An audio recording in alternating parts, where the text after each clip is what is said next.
हरिहन्तानं नमो सिद्धानं नमो आयरीयानं नमो वैचायं नमो लोई सावसाहुनं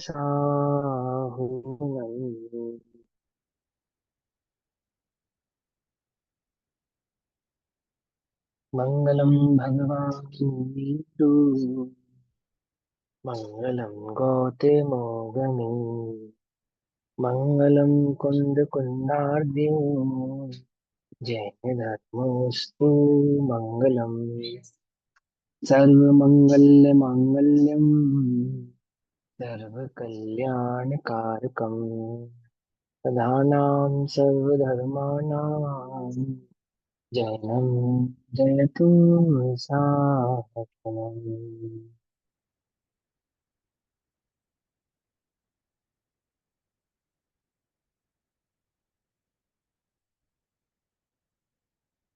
सर्वव्यापीकचिद्रूप स्वरूपाय परात्मने उपलब्धिप्रसिद्धाय ज्ञानानन्दात्मने नमः।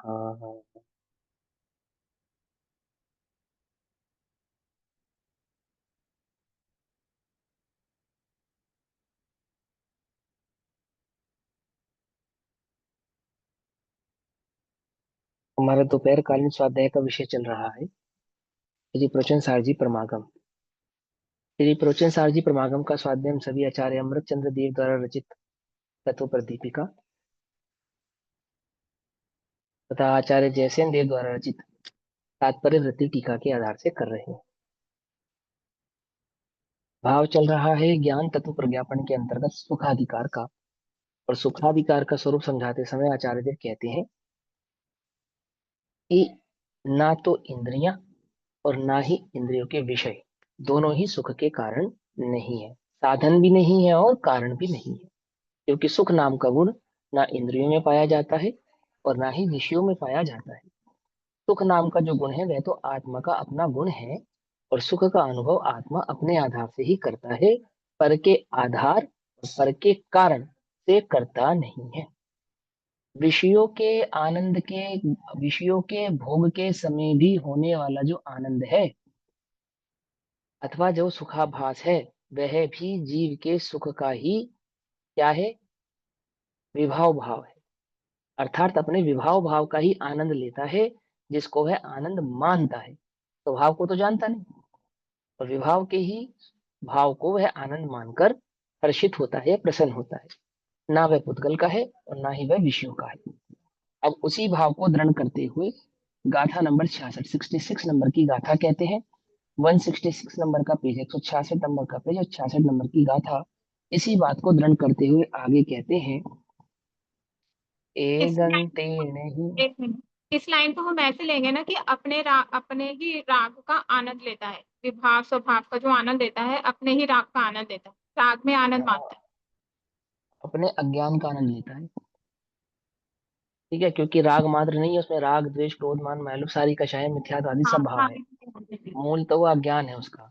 उसको लगता है कि पर में सुख है, और पर में सुख की कल्पना करके उस कल्पना का आनंद वो ले रहा है, बस और कुछ नहीं। ठीक है ना। हम्म।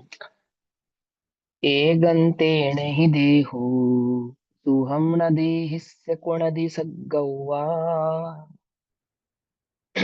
एगंतेन हि देहु तू हम न देहिस्य कुणदि सद्गैवा विषयवशेन दुसौखम दुःखम वाहवदि संशयमादा जानो यह सिद्धांत स्वर्ग में भी तन सुखी नहीं करता। कोई कहे कि शरीर साधन है ना सुख का, स्वस्थ शरीर, तो विषयों का सेवन करने पर आनंद प्राप्त होता है शरीर के माध्यम से। तो कहते हैं यदि स्वर्ग का भी शरीर मिल जाए, देवों का भी शरीर मिल जाए, अपनी शरीर तो कैसा है कि अपना तो औदारिक है, मतलब कि विदारा जा सकता है, सुख दुख का अनुभव करने वाला है।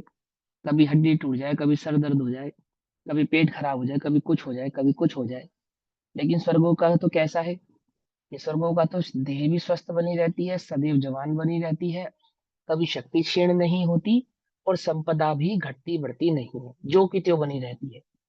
तो भी तो भी कहते हैं, और दृढ़ करते हुए कहते हैं कि तुम ये मत समझना कि हम मनुष्य देह की अथवा तिरंज देह की अपेक्षा से कह रहे हैं। हम तो तुम्हें स्वर्ग के देवताओं की देह की अपेक्षा से भी बतला रहे हैं। जगत में जो सबसे सुंदर देह मानी गई, जगत में जो सबसे शक्तिमान देह मानी गई, जगत में जो संयोग सबसे उत्तम माने गए, ऐसे सर्वांग उत्तम देह संयोग आदि वाले जो देवता हैं, उनको भी जो सुख हो रहा है, यदि वे भी सुख की कल्पना में जी रहे हैं, तो उनके होने वाला सुख भी ना उनकी संपत्ति, ना उनकी संपदा, और ना उसकी देह, वह तो आत्मा के विभाव भाव से ही उनको आनंद प्रकट होता है, जो मिथ्या आनंद है ना। सम्यक आनंद तो आत्मा के स्वभाव से प्रकट होता ही है, लेकिन जो विषयों में भी आनंद आ रहा है, वह भी आनंद कोई विषयों के कारण नहीं आ रहा है, देह के कारण नहीं आ रहा है, आत्मा के अपने निजी गुण के कारण ही आता है। उस भाव को दृढ़ कर रहे हैं। जानो यह सिद्धांत, स्वर्ग में भी तन सुखी नहीं करता, किंतु विषय वश होकर चेतन ही सुख दुख भोगा करता। सुख दुख कौन भोगता है? आत्मा ही भोगता है। शरीर ना सुख भोगता है, ना दुख भोगता है। सुख और दुख भोगता कौन है? आत्मा ही भोगता है। और भोगता ही है तो वही करता भी है। करता और भोगता कैसे हैं? अभेद होते हैं, है ना। देखो समझाते हैं, क्या कहते हैं 167 नंबर के पेज पर। एकांत से, ये हम एक अपेक्षा से नहीं कह रही ये बात, है ना। निश्चय से या व्यवहार से? बोले स्वभाव से। एकांत से माने सम्यक स्वभाव से, स्वभाव से, अर्थात नियम से। इसमें हम निमित्त नैमित्तिक संबंधों से कथन करें तो करें, पर वास्तव में तो ऐसा होता नहीं है। नियम से, मैंने पूरी की पूरी एक तरफा बात है ये। सुख एक तरफा, निश्चय से आत्मा का और व्यवहार से देह का। बोले नहीं, मात्र आत्मा का। देह का तो निश्चय से है ही नहीं, व्यवहार से भी नहीं है। क्या कहा? अनुभूति, अनुभूति अनुभव निश्चय से आत्मा की, व्यवहार से देह की। बोले नहीं, अनुभूति निश्चय हो चाहे व्यवहार हो, स्वभाव से ही आत्मा का गुण है। अनुभव संचेतन, जानना भोगना, ये आत्मा का ही गुण है, ये देह आदि का गुण ही नहीं है। एकांत, एकांत हम व्यवहार से भी शरीर को भोगता नहीं कहते, ऐसा कह रहे हैं। नियम से, नियम से स्वर्ग में भी शरीर अर्थात शरीरी, शरीर के आश्रय से रहने वाला वह आत्मा शरीरी हो गया। शरीर और शरीर में रहने वाला आत्मा, उसको शरीरी कहा। शरीरी आत्मा को सुख नहीं देता। शरीर आत्मा को सुख नहीं देता, चाहे वह स्वर्ग का ही क्यों ना हो, चाहे वह स्वर्ग का ही क्यों ना हो। शरीर आत्मा को सुख नहीं देता, ना विषय आत्मा को सुख देते हैं, ना वह शरीर आत्मा को सुख देता है, चाहे फिर वह शरीर और चाहे वह विषय स्वर्ग के ही क्यों ना हो। ऐसा कह रहे हैं, क्यों नहीं देते? परंतु विषयों के वश सुख अथवा दुख रूप स्वयं आत्मा होता है। विषयों के वशीभूत होकर, अपने राग द्वेष कषाय अज्ञान के कारण वश होकर अज्ञान के कारण आत्मा स्वयं ही सुख दुख का कर्ता और सुख दुख का भोक्ता बनता है। वास्तव में तो ना शरीर और ना शरीर के विषय उसको सुखी दुखी करते नहीं है, ये समझाते हैं। यहाँ यह सिद्धांत है, देखो। उत्तम क्षमा का दिन भी है, 10 लक्षण का पहला पर्व भी है, और मौलिक सिद्धांत भी यही है। तुम्हारे जगत में सुख दुख का कारण कौन है? तो कभी हमें लगता है कि पर, तो कभी हमें लगती है देह, है ना। और मान के चलो हमने पर द्रव्य और देह, इन दो जगह से तो अपने उपयोग को हटा लिया, तो तीसरी जगह कहाँ स्थापित किया? कर्म का उदय। क्यों? भाई मेरे दुख का कारण पर द्रव्य तो नहीं है, तो मेरा शरीर तो है, ये शरीर भी नहीं है, तो अब तीसरा कौन बचा कि कर्म का उदय, वो तो मेरे दुख का कारण है ना। नहीं, क्यों? स्वयं किए जो कर्म शुभाशुभ फल निश्चय ही वे देते, नहीं देते। करे स्वयं और दे अन्य तो स्वयं किए निष्फल होते। क्यों? है या नहीं है? हमने जो शुभाशुभ कर्म किए हैं, उन शुभाशुभ कर्म के उदय के कारण ही तो मैं दुखी हूं, या नहीं? बोलो। तो मलिच्छ भाषा है। ये तो मलिच्छ भाषा है। इसके लिए तुम्हें जैन होने की आवश्यकता थोड़ी है। मैं अपने कर्म के उदय का भोग करता हूँ, ये बात जानने के लिए तुम्हें जैन होने की आवश्यकता थोड़ी है। बोलो। पंडित टोडर मुझे ना व्यवहाराभासी के कथन में ये बात कही, कर्म के उदय का विचार करता है, कर्ता कौन हुआ? कर्ता कौन हुआ? मैं कर्म का करता हूँ, कर्म का बांधता हूँ, और कर्म का भोगता हूँ। बोलो भैया, कर्म चेतना और कर्म फल चेतना किसका नाम है? कर्म चेतना और कर्म फल चेतना किसका नाम है? जो करता है तो कर्म चेतना, और जो भोगता है सो कर्म भोग, कर्म फल चेतना। आई बस नहीं समझे? और कर्म चेतना और कर्म फल चेतना ये दोनों ज्ञान चेतना है या ज्ञान चेतना है? ज्ञान चेतना है। तो भैया दुखी तो होते हैं हम जगत में, कि हाँ होते हो, किसके कारण? अपने अज्ञान के कारण, कर्म के उदय के कारण नहीं। यदि कर्म के उदय दुख के कारण होते तो वो पांडव वो दुखी होते, वो गज सुकमाल वो दुखी होते, क्या वो सुकमाल वो दुखी होते, सेठ सुदर्शन वो दुखी होते? उन्हें दुखी होना पड़ता, होना ही चाहिए था। क्यों होना चाहिए था? नहीं होना चाहिए था, क्योंकि कर्म का उदय है, और कर्म का उदय तो वह दुख का कारण है, क्योंकि वह स्वयं के द्वारा बांधा गया है ना, स्वयं के द्वारा बांधा गया है ना, तो स्वयं के द्वारा भोगा जाएगा या नहीं भोगा जाएगा? बोलो। तो मेरे द्वारा बांधा गया है, तो वो मेरे द्वारा भोगा जाएगा या नहीं? जब भोगा जाएगा, और मैं नहीं भोगूंगा तो कौन भोगेगा? क्योंकि स्वयं किए जो कर्म शुभाशुभ फल निश्चय ही वे देते, देंगे नहीं देंगे फल? देंगे ना, हाँ। और फिर उनको भोगेगा कौन? निश्चय ही मुझे भोगना भी तो पड़ेगा, या नहीं? तो भैया अब आर्य भाषा समझो। आर्य भाषा क्या कहती है? आर्य भाषा ये कहती है कि फल तो प्राप्त होता है, परंतु फल का भोक्ता आत्मा बने या नहीं बने, ये आत्मा की अपनी स्वतंत्र योग्यता है। समझ नहीं बात? तुम्हारे पुण्य का उदय हो, तुम चाहो तो दुख भोग सकते हो, और तुम्हारे पाप का उदय हो तो तुम चाहो तो सुख भोग सकते हो। क्या कहा? समझे बात? नहीं समझे? मुनि सकल व्रति बड़भागी, बड़भागी भव भोगन ते बैरागी, भोग की एक सामग्री नहीं है उनके पास, एक। और कैसे है वे? सुखी है सदैव साता लहे जिनके। कैसे मुनिराज? जिनको सदैव साता रहती है, 22 परिचय में भी साता रहती है।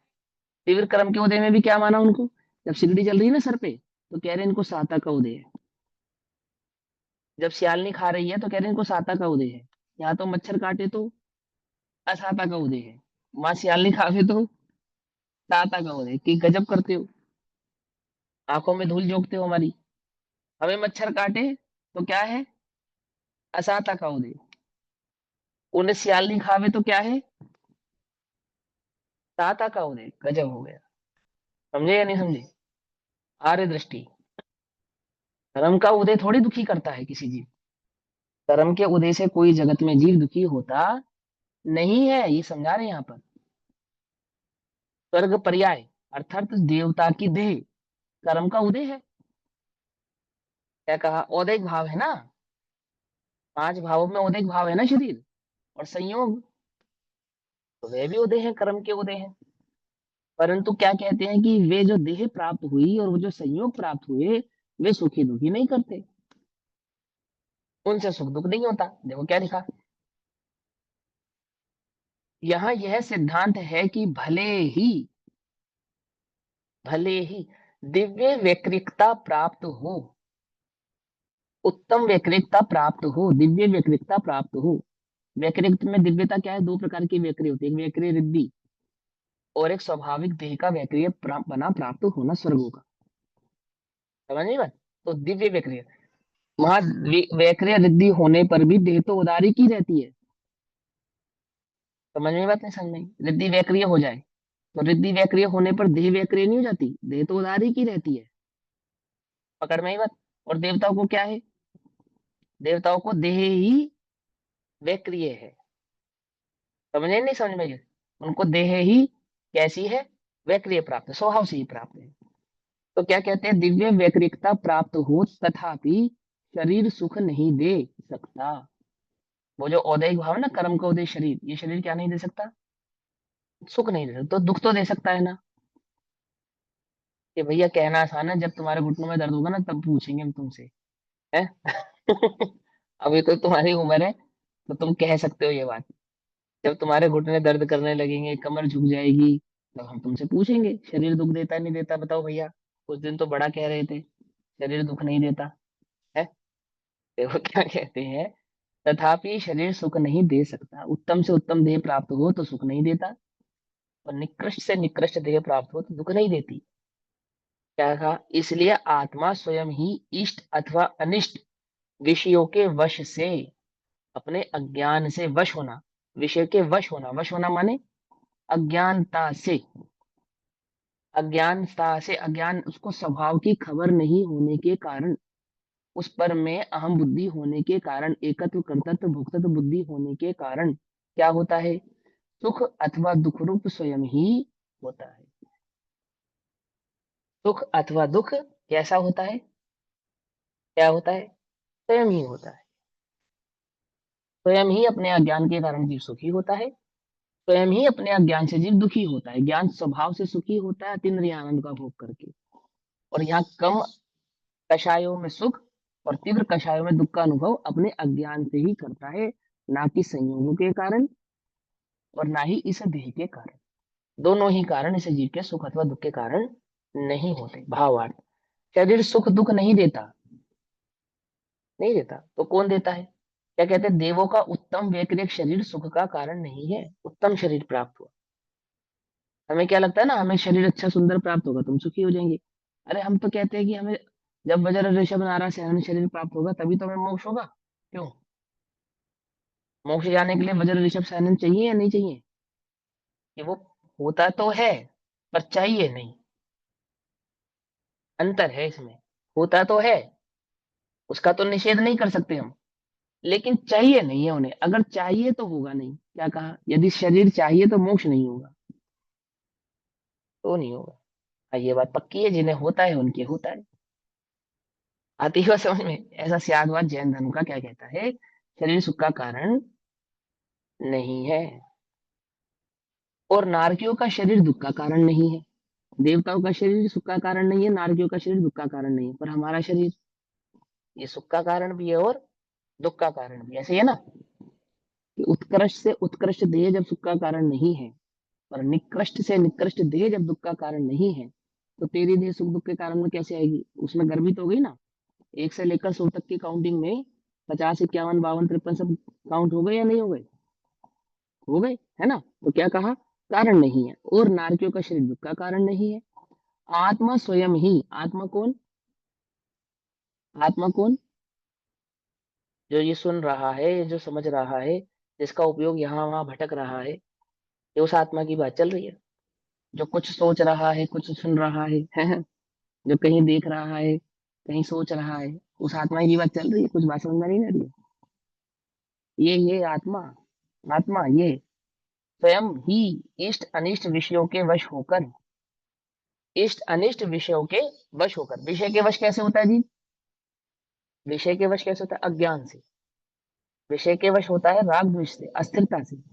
मूल तो उसका वश होने का कारण अज्ञान भाव है, अज्ञानता से सुख दुख की कल्पना रूप से परिणमित होता है। समझ नहीं बात, सुख दुख की कल्पना से क्या होता है, परिणमित होता है, काल्पनिक। ये झूठी मन की वृत्ति है। आई बात समझ में, याद है ना पूजा की लाइन, सुबह की होगी देशा गुरु की पूजा। यह झूठी मन की वृत्ति है, ये झूठी मन की वृत्ति है। क्या कहा, दुख सुख की कल्पना रूप से परिणमित आत्मा आप ही अपने अज्ञान से, आप ही स्वयं ही होता है। और यही भाव, बिल्कुल यही भाव, समय सार जी में क्या कहा, कि द्रव्य कर्म का आत्मा नहीं है करता, परंतु वह भाव कर्म में भी अपने अज्ञान का करता आत्मा स्वयं है। द्रव्य कर्म के कारण भाव कर्म हुआ ऐसा नहीं कहते हम, तो कहते अपने अज्ञान का करता आत्मा स्वयं होने से अपने अज्ञान भाव का करता आत्मा है, और अपने अज्ञान का भोगता भी आत्मा स्वयं ही है। क्या है आत्मा का अज्ञान, स्वभाव को नहीं जानना ही आत्मा का अज्ञान है। ठीक है ना। देखो अब इसी भाव को आचार्य जयसेन देव कहते हैं तात्पर्य वृत्ति गाथा में, तात्पर्य वृत्ति टीका में ये गाथा 68 हो जाती है, पेज नंबर 167। आचार्य जयसेन देव कहते हैं, देखो मतलब वस्तु स्वरूप समझने वाली बात है, बड़े ध्यान से समझना है ना। देखो ऐसे मैं जनरली बात कह रहा हूँ, जैसे अपने आप एक ट्रेंड है ना, उत्तम क्षमा कहने का एक ट्रेंड है, हर साल का कहते ही हम एक दूसरे से।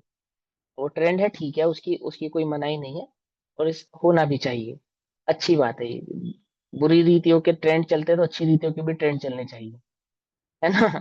तो कहना, ट्रेंड नहीं छोड़ना। मैं कुछ और कहना चाहता हूँ, क्या मैं कहना चाहता हूँ, जिन्हें वास्तव में क्षमा प्रकट होती है, उन्हें ये परिणाम ही नहीं आता कि वे किसी से क्षमा कहें। क्या कहा, आई बात समझ? जिन्हें वास्तव में क्षमा प्रकट होती है, अंतरंग में क्षमा भाव प्रकट होता है, वो किसी के पास जाके ना उत्तम क्षमा कहते हैं, और ना ही किसी की उत्तम क्षमा चाहते हैं, सुनना भी नहीं चाहते। क्यों? द्वेष है इसलिए नहीं। वो निर्दोषता जैसी दृष्टि में आई ना, जैसे निर्दोष भाव दृष्टि में आया, तो जगत में यही दोष था कि मुझे ऐसा लगता था कि जगत में कोई दोषी है। दोष तो ये था कि मुझे लगता था कि कोई दोषी है। और निर्दोषता दृष्टि में आई, स्वभाव दृष्टि में आया, तो क्या समझ में आया? अणु अणु संयम में लीन है, करता न धरता कोई है। अणु अणु स्वयं में लीन है। जैसे ही ये समझ में आया, अब बोलो किससे क्षमा करूं, किससे क्षमा चाहूं। इसलिए मुनिराज किसी से क्षमा नहीं मांगते, उल्टा नहीं पकड़ना। उल्टा नहीं पकड़ना, छल ग्रहण नहीं करना। मुनिराजों की क्षमा क्या है? शुद्ध उपयोग। ये उनकी क्षमा है। उनका प्रतिक्रमण क्या है? शुद्ध उपयोग। उनकी आलोचना क्या है? शुद्ध उपयोग। यही प्रतिक्रमण है उनका, यही आलोचना है उनकी। एक ही काम करो, क्या करो? यहाँ बैठ के ध्यान करो, वहां बैठ के ध्यान करो। क्या कहा? क्या ध्यान करो? शुद्ध उपयोग, बस, दूसरा कोई काम नहीं करो। ये क्षमा है। किस किससे के पास जाएंगे अनादिकाल में अनंत जीवों के प्रति? किस किसके पास जाके किस किससे क्षमा कहेंगे, बोलो? क्यों भैया, पारसनाथ ने कमठ से कहा होगा ना उत्तम क्षमा, और फिर कमठ ने भी कहा होगा पारसनाथ से उत्तम क्षमा। यहाँ प्रथमा में तो वैसे पढ़ते हैं, कमठ गया था, नतमस्तक हो गया था, भगवान मुझसे गलती हो गई, तो भगवान ने फिर माफ किया नहीं किया उसे, बोलो? अगर भगवान बनने के बाद माफ करना पड़े तो भगवान नहीं है वो। क्या कहा? और उ- उपसर्ग के काल में दोषी देखे तो मुनिराज नहीं है वो। क्या? पार्श्वनाथ भगवान मुनि पार्श्वनाथ अवस्था में उस कमठ को दोषी देखें तो मुनि नहीं है वो, और कर्म का उदय का विचार करे तो शुद्ध उपयोग नहीं है। क्या कहा? समझ में ये बात नहीं समझ में? यदि कर्म के उदय का विचार करेंगे तो छठा संजलन की तीव्रता कहलाएगी, और कमठ को दोषी देखेंगे तो मुनि धर्म ही नहीं रहेगा। तो क्या कर रहे हैं वो? कर्म के उदय का विचार नहीं कर रहे, कमठ को दोषी नहीं देख रहे, तो क्या कर रहे हैं? अनुभूति ही क्षमा है, और कोई क्षमा नहीं है। ना कर्म के उदय का विचार क्षमा है, ना भवितव्यता का विचार क्षमा है, न तत्व का विचार क्षमा है। उल्टा नहीं पकड़ना। यदि जगत में कोई क्षमा है तो आत्म अनुभूति ही क्षमा है। अनुभूति ही आत्मा है, आत्मा ही अनुभूति है। और क्षमा, आर्जव, सत्य, सोच, संयम आदि आत्मा के धर्म होने से क्षमा क्या है? अनुभूति ही क्षमा है। अनुभूति नहीं है, नहीं है, तो क्षमा भी, क्या कहा? फिर कोई क्षमा नहीं है, फिर कोई क्षमा नहीं है। समझे नहीं समझे?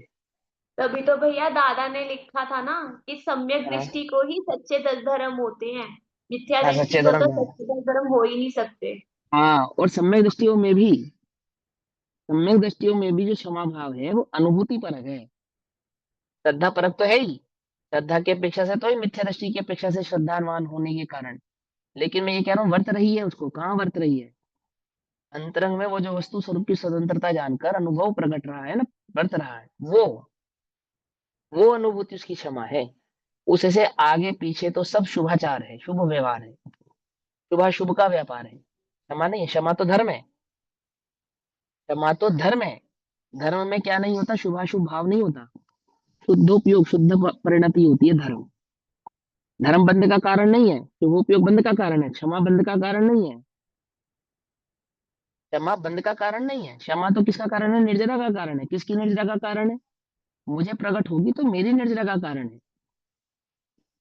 तो क्या है क्षमा? कि पहले मैं तुम्हें गलती देखूं कि तुमने गलत किया, फिर मैं तुम्हें माफ करूं, अथवा या मैं अपना दोष देखूं और अपने कर्म के उदय का विचार करूं, ये दोनों ही क्षमा नहीं है। भैया जी, ये क्षमा जानने के लिए तो तुम्हें जगत में जैन होने की भी आवश्यकता नहीं है। भैया जी, हाँ हाँ हाँ। अनुभूति ही क्षमा है, इसका हम्म। और थोड़ा सा क्लियर कर सकते हैं आप, क्योंकि हाँ, ये वो कर बात। तो रहे हैं, हाँ बतला तो रहे हैं, यही तो बतला रहे हैं, आप सुनो ना ध्यान से। हाँ जी। समझा तो रहे हैं कि कर्म के उदय का विचार करना, है ना, या सामने वाले को निर्दोष देखना, इसके लिए तो जैन होने की भी आवश्यकता नहीं है तुमको। बोलो, जगत में ऐसे कितने ही धर्म है जो ये मानते हैं कि हम अपने कर्म के उदय को भोगते हैं, अपने कर्म के उदय का फल भोग सकते हैं, कई प्रकार के उपसर्ग सहते हैं। सहते नहीं सहते, कितने बाबा अपनी कहानियां सुनाते हैं कि मैं जा रहा था, मुझे तीर्थ दिया गया, मुझे खाने को नहीं मिला, लेकिन मैं राम राम जाहि विधि राखे राम, ताहि विधि रही है, मेरा प्रारब्ध है, मेरे द्वारा कभी पूर्व में उनके उनको दुख पहुंचाया गया होगा, इसलिए वर्तमान में वो मुझे दुख पहुंचा रहे हैं। अरे कोई मुझे दुख,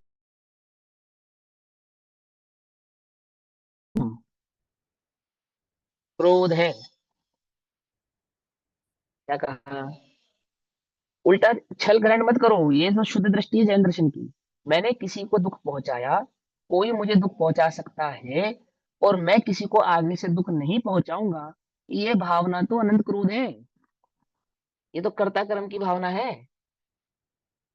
क्या कहा, ये तो कर्ता कर्म की भावना है, ये तो क्रोध की भावना है। ये मलेच्छों को मलेच्छ भाषा में समझाया तो गया था, परंतु मलेच्छ रहने के लिए नहीं, मलेच्छ रहने के लिए नहीं, आरित्व भाव प्रकट करने के लिए ये बात सही हुई थी। कर्म के उदय आदि का विचार करके समता आती है, पंडित टूडरमल जी कहते हैं ना, समता आती है। परंतु वह समता किसके लिए प्रकट करनी, वो समता क्यों प्रकट करनी, इसलिए प्रकट करनी कि कषायों की मंदता शुद्धोपयोग के लिए प्रकट करनी थी। और ये वहां पर संतुष्ट हो गया। कहाँ संतुष्ट हो गया, कहाँ संतुष्ट हो गया, बोलो। क्षमा करके, क्षमा मांग के क्या हो गया,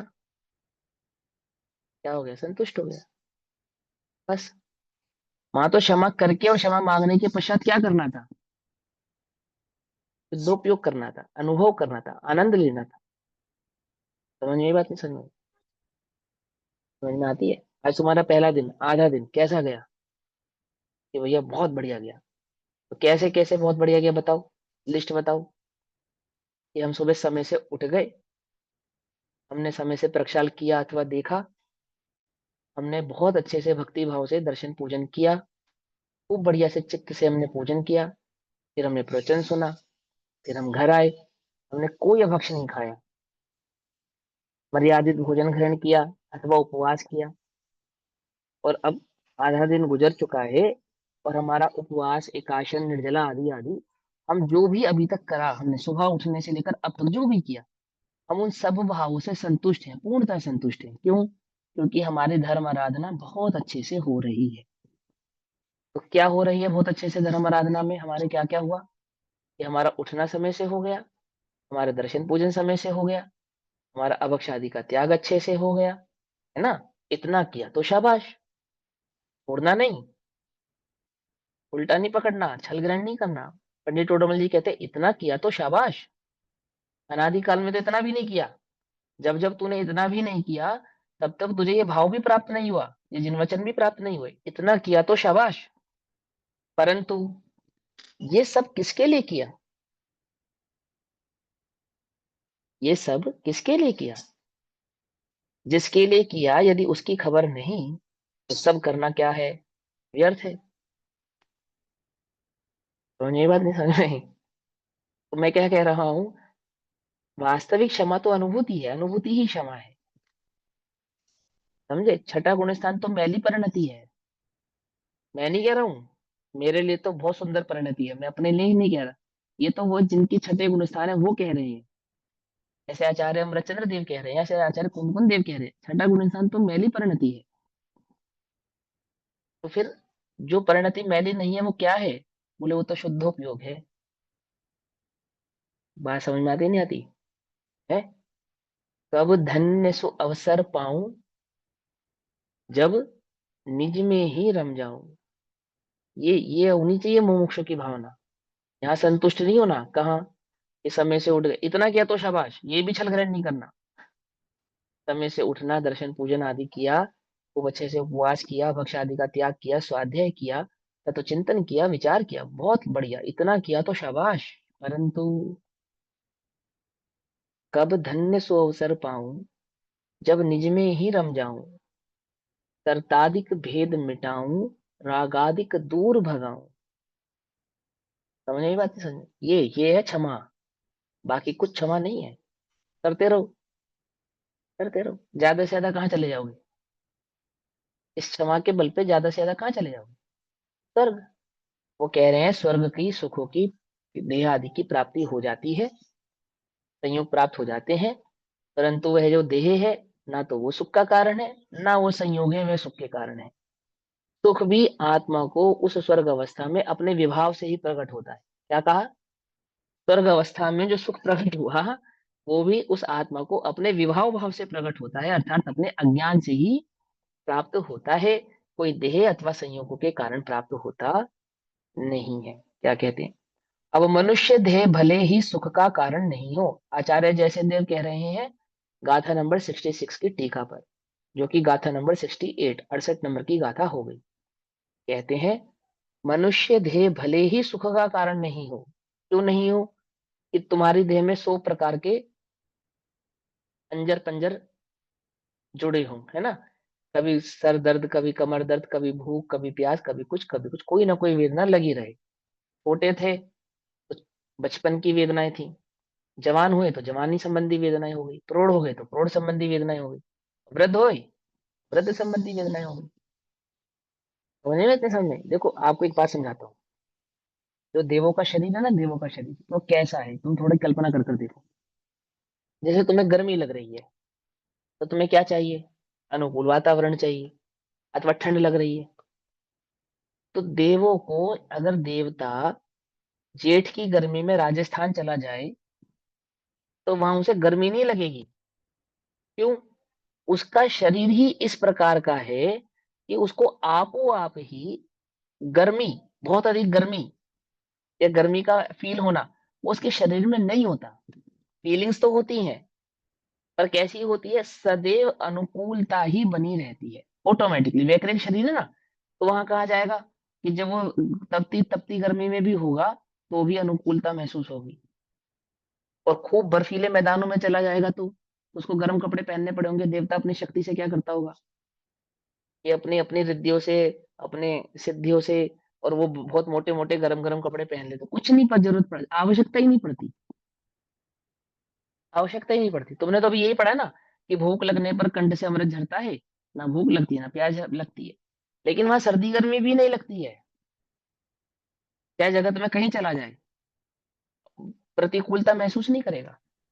नरक में भी जाते ना असुर कुमार जाति के देव, उन्हें वहां हाँ, भी देव नहीं जाते, कुछ लगता। दुख दुख नहीं होता। अपावन वायु भी पास से गुजरे, तो वो अपवित्र वायु की जो दुर्गंध है, वो दुर्गंध उन देवताओं को नहीं आती। क्या कहा? ऐसी ऐसा दुख भी नहीं होता, वो दुर्गंध है, ऐसा दुख होता ही नहीं उनको। जो शरीर वैक्रिय है ना, ग्रहण ही नहीं करता उस भाव को। ये बतला रहा हूं मैं आपसे। कुछ बात समझ में आ रही है? नहीं समझ में आ रही है? तुम रोक सकते हो? बोलो, तुम्हें ऐसी जगह से गुजरना पड़े जहां बहुत दुर्गंध आ रही हो, तुम कपड़ा रखोगे मुंह पे और जाने क्या क्या रखोगे, और वो दुर्गंध ना आए, उसका खूब वो करोगे, उपचार करोगे, उपाय करोगे। करते हो या नहीं करते हो? गर्मी में एसी चलाते हो, सर्दियों में हीटर चलाते हो, अपवित्र वो दुर्गंध सुगंध का उपचार करते हो, उपाय करते हो। देवताओं को क्या है? उनको सहज ही सुगंधित सुगंधी बनी रहती है, सहज ही। दुर्गंध दुर्गंध नहीं आती उनको।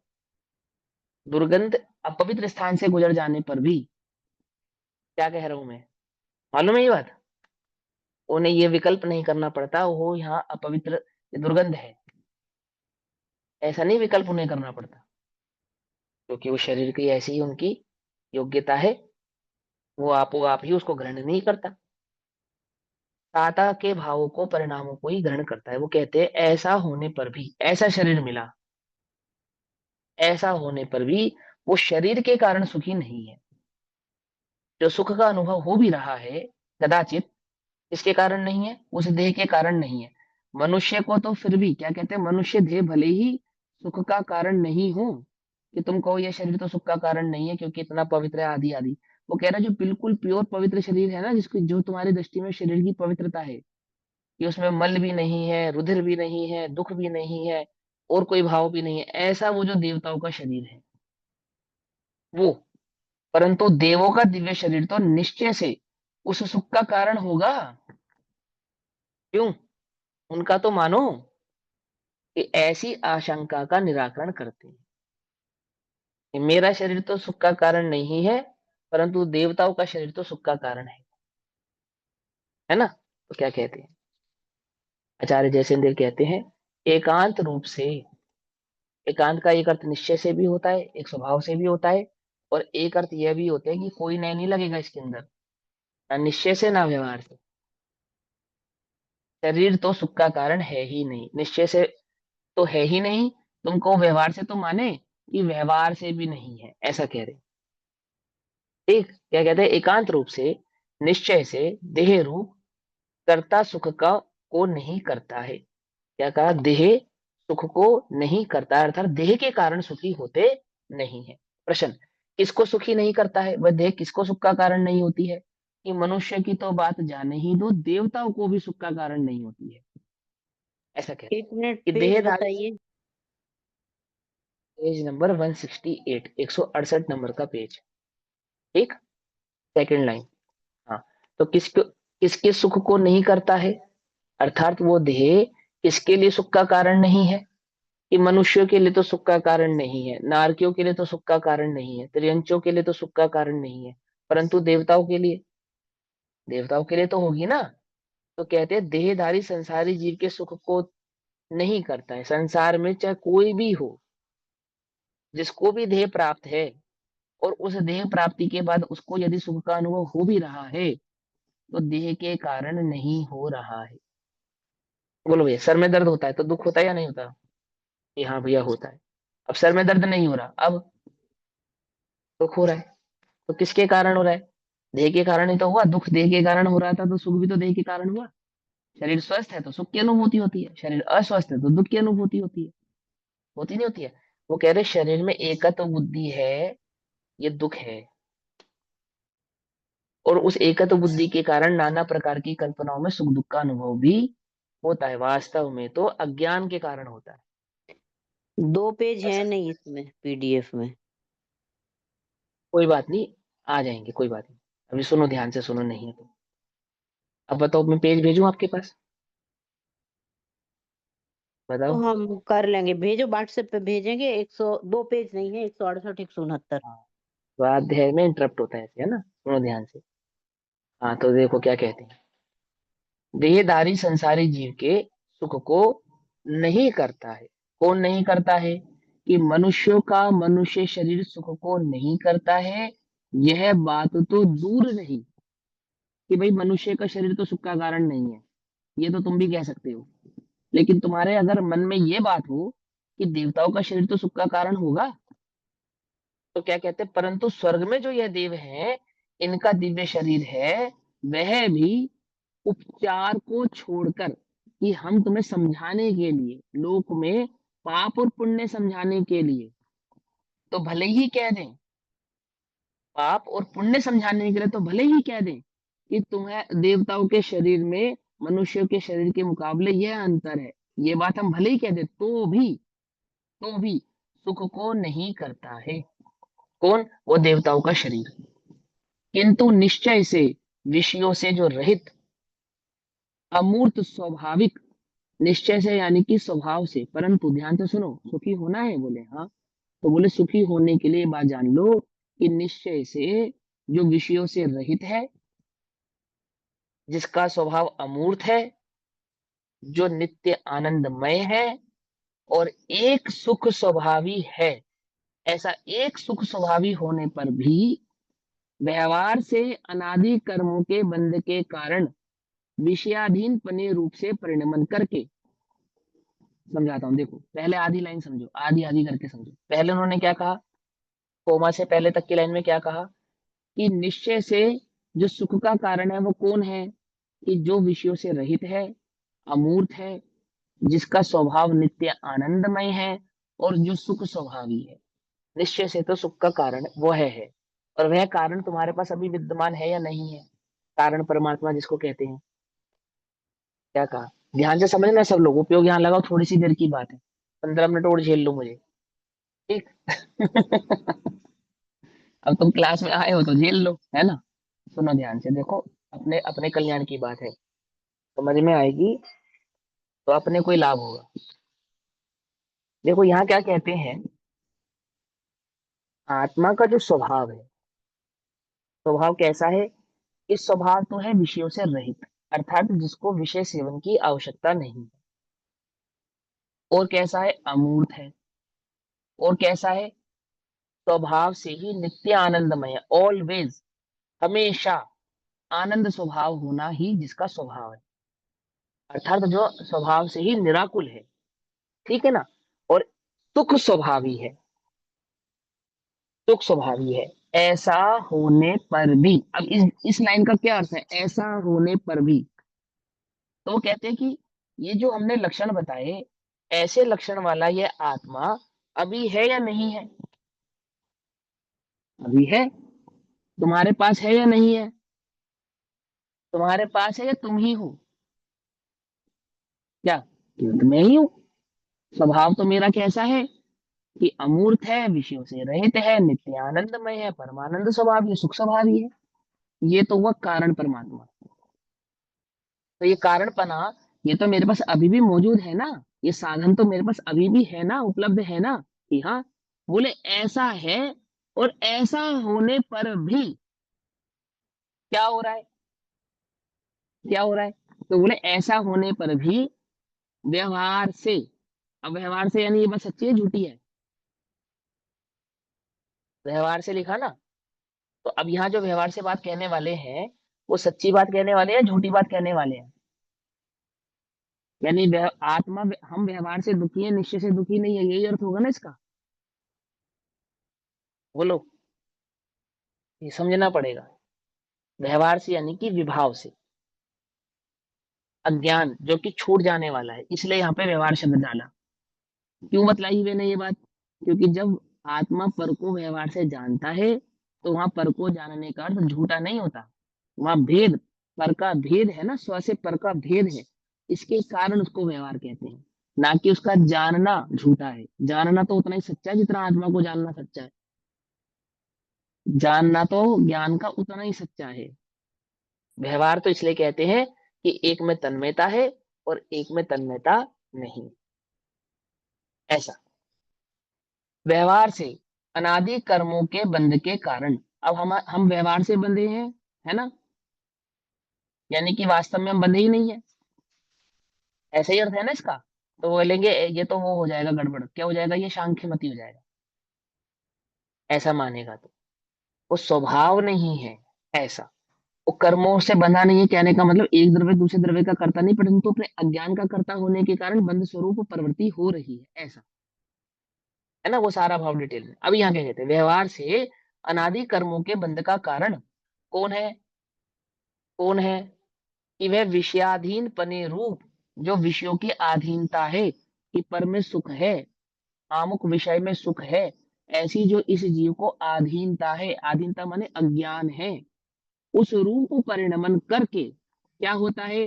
संसारिक सुख अथवा दुख रूप स्वयं आत्मा ही होता है, अपने अज्ञान रूप से परिणमित होता हुआ वह आत्मा स्वयं ही सुख अथवा दुख रूप परिणमित होता है, और देह सुख अथवा दुख रूप नहीं होता है। आत्मा ही सुख दुख को करता है और आत्मा ही सुख दुख का भोगता होता है। न सुख दुख का कारण ये शरीर होता है, और ना ही शरीर सुख दुख को भोगता है। सुख दुख को भोगने वाला कौन है? आत्मा, अपने अज्ञान के कारण, अपनी कल्पना से आप ही सुख रूप भी अनुभव करता है और दुख रूप भी अनुभव करता है। संसार में जिसको सुख कहते हैं उसका भी अनुभव करता है, और संसार में जिसको दुख कहते हैं उसका भी अनुभव करता है। किसके कारण? बोले विषयासक्त पने के कारण, अपने अज्ञानता के। फिर क्या कहते हैं? ऐसा यहाँ आशय है, अर्थात यहाँ भाव ऐसा समझना चाहिए। आगे क्या कहते हैं? इस प्रकार मुक्त आत्माओं के शरीर का अभाव होने पर भी सुख होता है, क्योंकि शरीर सुख का कारण नहीं है। जो सिद्ध भगवान है उनको शरीर नहीं है परंतु सुख है। बोले क्यों? क्योंकि शरीर सुख अथवा दुख का कारण ही नहीं है। इसलिए इस प्रकार ज्ञान कराने के लिए संसारियों के भी शरीर सुख का कारण नहीं है। संसारी जीवों को भी जो सुख का अनुभव हो रहा है वो कोई उनके शरीर के कारण हो रहा हो तो ऐसा नहीं है, यह समझाना चाहते हैं वो। इस प्रकार कथन रूप से दो गाथाएं पूर्ण हो।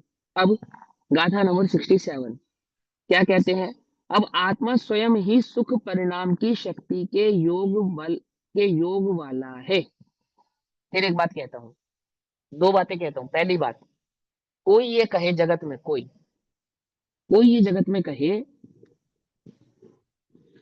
कि आत्मा में सुख नाम का गुण नहीं है, क्या कहा? तो उसका निराकरण यहाँ करते हैं एक बात। और वहां समय सारजी में 47 शक्ति में सुख शक्ति कहाँ से आई? यहाँ से आई। सुनो ध्यान से, कहाँ से आई? वह ये कहते हैं अब आत्मा स्वयं ही सुख परिणाम की शक्ति के योग वाला है। परिणाम माने, परिणाम माने एक होता है परिणाम, एक होता है परिणामी। होता नहीं होता है? तो परिणामी कौन होता है और परिणाम कौन होता है? बोलो। गुनगुनी। जैसे गुणगुणी होता है ना, हाँ, तो जो परिणमित हो और जो परिणमाने वाला हो, तो एक गुण है और एक गुण से परिणमन करने वाला है। आत्मा परिणाम और परिणामी, अपरिणामी होता हुआ भी परिणामी है और परिणामी होता हुआ भी अपरिणामी। और परिणाम किसका है? परिणाम आत्मा का है। अपरिणामी परिणाम भी आत्मा का है और परिणामी परिणाम भी आत्मा का है। परिणाम माने होना, क्या होना? जो है जिस रूप है उसका उस रूप होना, इसका नाम भी परिणाम है। ठीक है ना? तो क्या कहते हैं, देखो ध्यान से समझो। आत्मा सुखरूप परिणमित होता है? बोले हाँ होता है। कैसे होता है? यदि आत्मा में सुख नाम का गुण ही नहीं होगा तो सुखरूप परिणमित कैसे हो जाएगा? कर्ता का कर्म तीन प्रकार का होता है ना, होता है नहीं होता? याद है? तो कहते हैं आत्मा सुखरूप परिणमित होता है कि हाँ होता है। बोले बिना सुख के कैसे हो जाएगा? बोलो। आत्मा में सुख नाम का गुण होना चाहिए तो वो सुखरूप परिणमित होगा।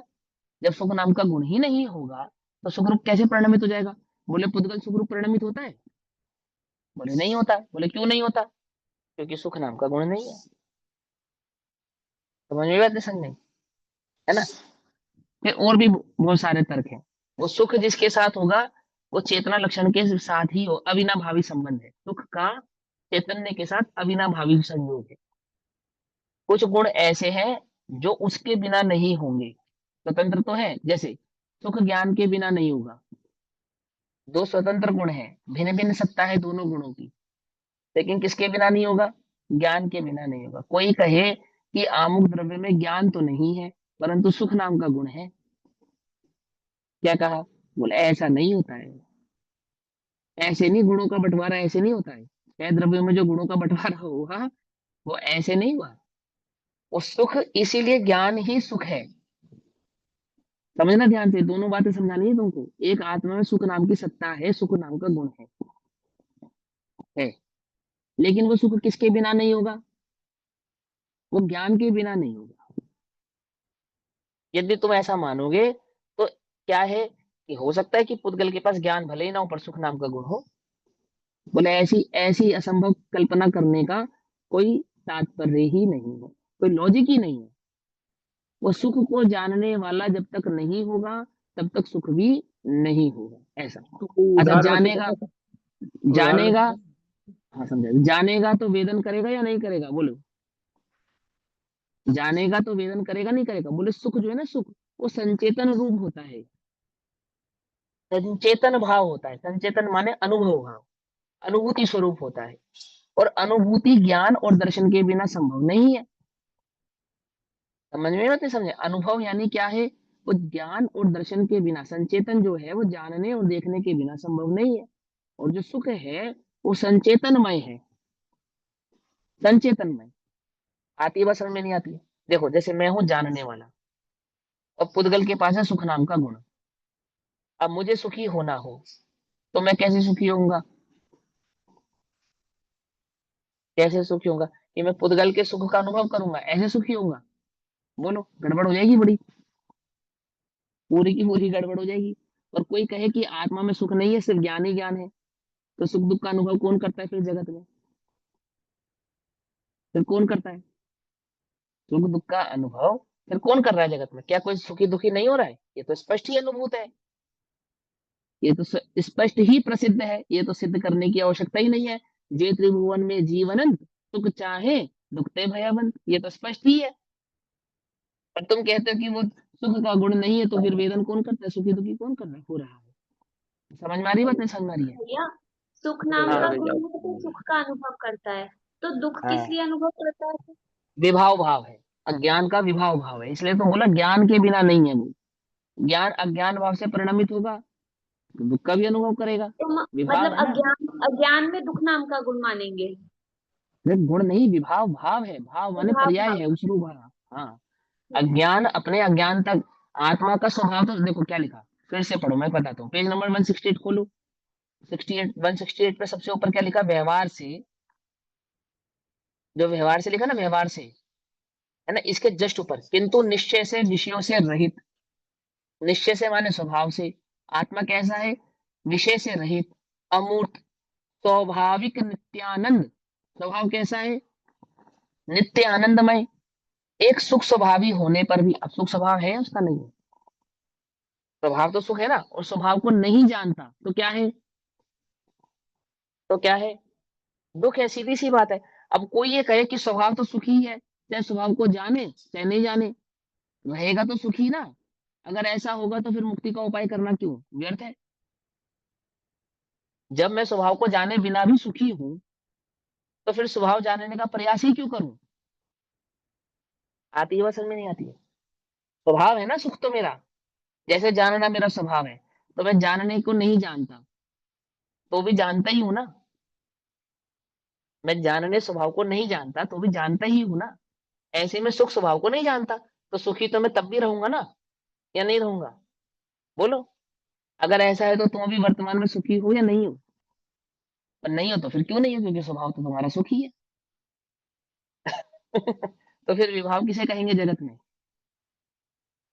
समझे या नहीं समझे? ऐसे कोरे सांख्य मती मत बनो भैया। ऐसी ये बात आचार्य देव आपको सांख्य मती करने के लिए थोड़ी कही थी तुमको, तुम स्वभाव से सुखी हो। स्वभाव का ज्ञान कराने के लिए स्वभाव से सुखी हुई समझा। मैंने तुम्हें सुखी होना है, बोले हाँ, बोले उसके लिए कुछ मत करो, सुखी होने के नाम पर कुछ मत करो, ये है सुख। स्वभाव माने कि जो तुम हो, तुम्हें वह होने के लिए कुछ करने की आवश्यकता नहीं है, तो क्या करो? बोले स्वभाव को जानो, क्या होगा? जानोगे तो सुखी हो जाओगे। बोले क्यों? क्योंकि स्वभाव ही ज्ञानानंदात्मने नमः, वह आत्मा ज्ञान और आनंदमय ही है। आई बात समझ में? नहीं समझ में? करना कुछ नहीं है, लेकिन मैं फिर सुखी क्यों नहीं हो रहा? क्योंकि तू सुखी होने का उपाय कर रहा है, और वो भी विपरीत उपाय कर रहा है। जो वास्तविक उपाय वो नहीं कर रहा है। मिट्टी में से सोना निकालना है तो क्या करें? मिट्टी को सोना बनाए या मिट्टी में से सोना निकालें? करें क्या? मिट्टी को सोना बनाते हैं, मिट्टी में से सोना निकालते हैं। तो मैं सुख स्वभावी हूँ, वो मेरे भीतर से प्रकट होगा, या मैं जिसमें सुख नहीं है वहां से सुख प्राप्त कर लूंगा? मिट्टी को सोना थोड़ी बना पाऊंगा, मिट्टी में से सोना तो निकाल पाऊंगा। मिट्टी अलग और सोना अलग। लेकिन कोई कहे कि मिट्टी को ही सोना कर दिया, ऐसा तो नहीं होता। ऐसे ही जिस पर द्रव्य में सुख नहीं है, उस पर द्रव्य से सुख चाहता हूँ, यह ज्ञान है। और उस पर द्रव्य से अपने को भिन्न जानू, तो सुख करना पड़ेगा या स्वतः ही हो जाऊंगा? बोलो, सोने में से मिट्टी अलग करते हैं, मिट्टी में से सोना अलग करते हैं? बताओ, सोने में से मिट्टी अलग करते हैं या मिट्टी में से सोना अलग करते हैं? क्या करते हैं? कि भैया एक ही बात है, एक बात नहीं है, समझे बात? सोने में से मिट्टी अलग करते हैं। देखो फिर वो समझो, कंकर में से चावल अलग करते हो, चावल से कंकर अलग करते हो? समझे या नहीं समझे? चावल से कंकर अलग कर देते हैं, चावल चावल रख लेते हैं। ऐसे सोने में से मिट्टी अलग कर देते हैं, सोने सोने रख लेते हैं। ऐसे चैतन्य में से परभाव को अलग अलग कर दो, पर चैतन्य भाव उसको रख लो, सिंपल। आई बात समझ में नहीं आई? और जिस भाव को अलग करते हैं उसको नहीं देखते हैं, कंकर अलग करते हैं तो कंकर थोड़ी देखते हैं। ऐसे जिस प्रभाव को अलग किया उसकी दृष्टि मत करो, जिसमें से प्रभाव को अलग किया उसकी दृष्टि करो। आई बस समझ में? है ना? जो जो जिस वस्तु की वैल्यू है, कीमती वस्तु में से नहीं कीमती होने वाली वस्तु को अलग किया जाता है। स्वर्ण है ना, स्वर्ण में से मिट्टी को अलग किया जाता है, चावल में से कंकड़ को अलग किया जाता है। आत्मा से प्रभाव को डार अंतर भेदिया। समझे नहीं समझे? समझ में ये बात? चलो अब देखो क्या कहते हैं। अब यहाँ कहते हैं आत्मा स्वयं ही सुख परिणाम की शक्ति के योग वाला है। सुख शक्ति के योग वाला है। योग वाला है माने मनोवचन काय वाला है? योग वाला है माने वह स्वभाव से ही ऐसा परिणमित भाव वाला है, ऐसा उपयोग वाला है। समझे? जैसा उपयोग वाला योग है ना, ज्ञानोपयोग, दर्शनोपयोग, ऐसा सुखोपयोग।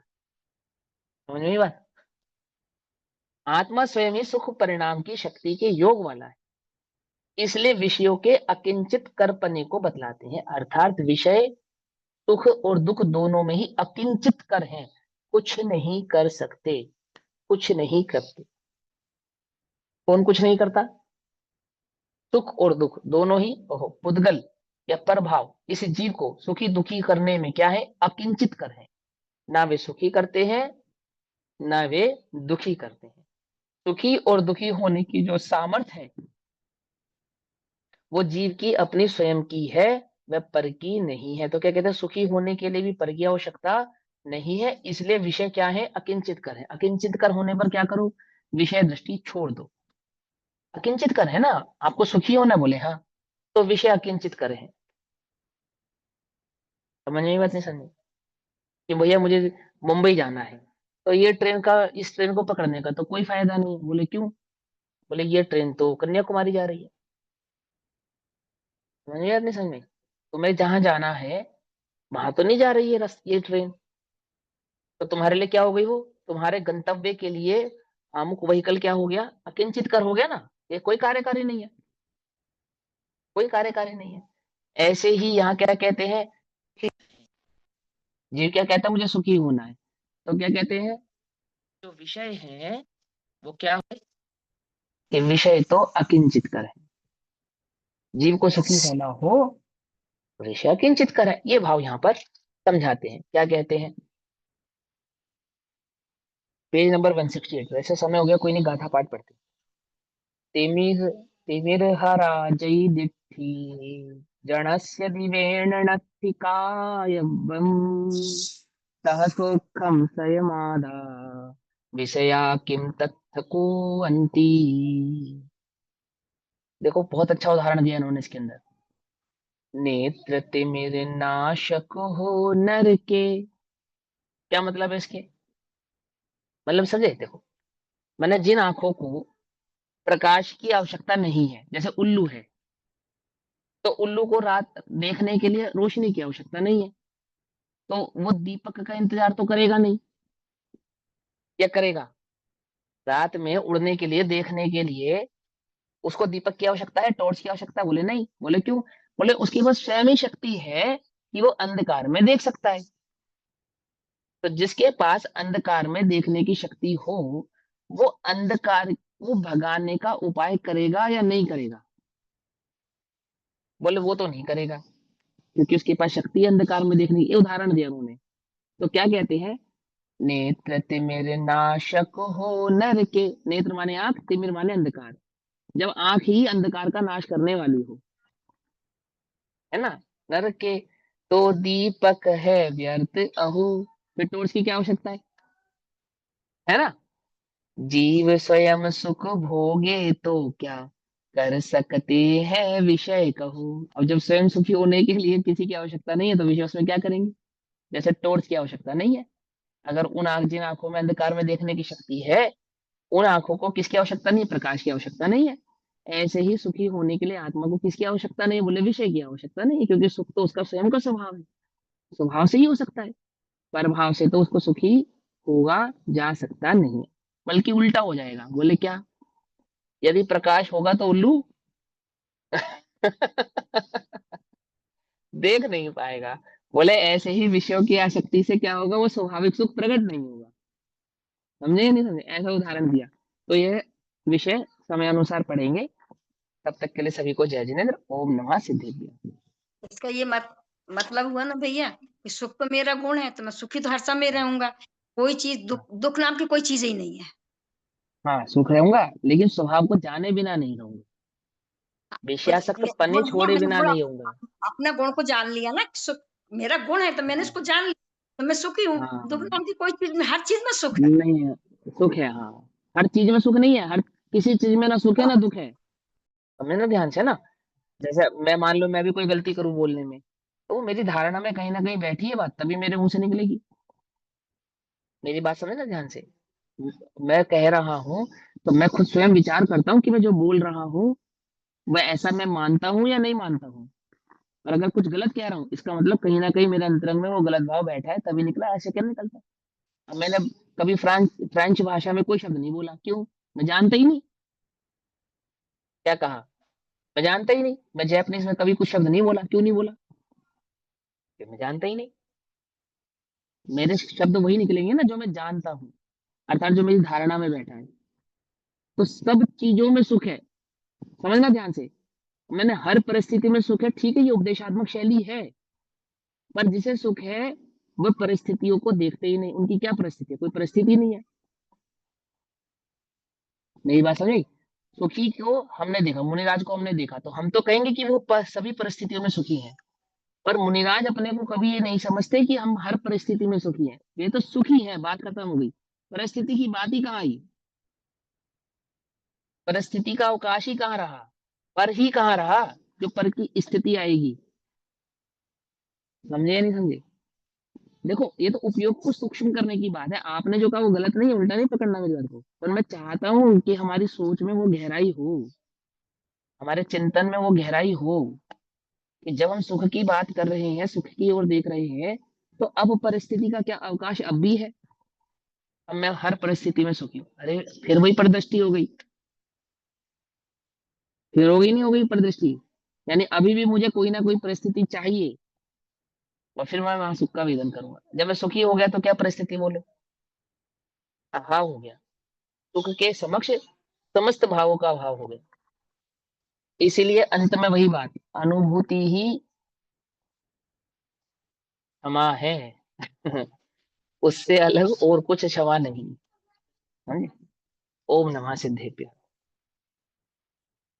निज निधि निज में बताई, यह अनंत उपकार है।